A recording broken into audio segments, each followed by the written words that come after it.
Alright guys, a quick one.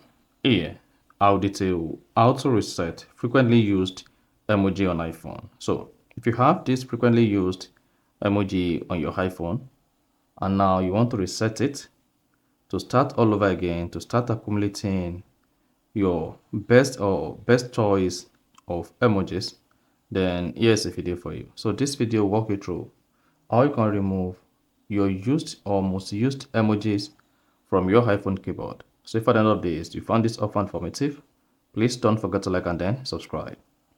Now the first you want to do when you want to reset or remove frequently used emojis on your iPhone is go ahead and open the settings app.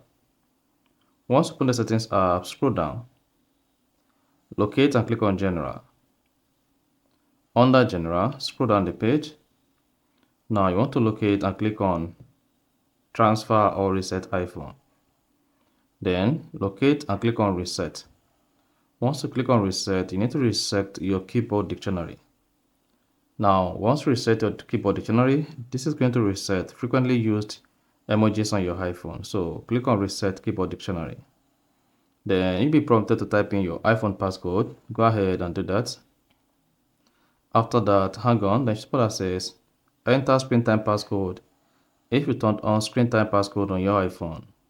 And then a pop-up appear that says this will delete all custom words you have typed on the keyboard, returning the keyboard dictionary to factory default. So this include your keyboard frequently used emojis. So go ahead and click on reset dictionary. Once you hit reset button, then hit the back button. Now if you open the keyboard, then you should see your frequently used emoji removed. So that is exactly how to reset frequently used emojis on iPhone. So if you found this offer informative, please don't forget to like and then subscribe.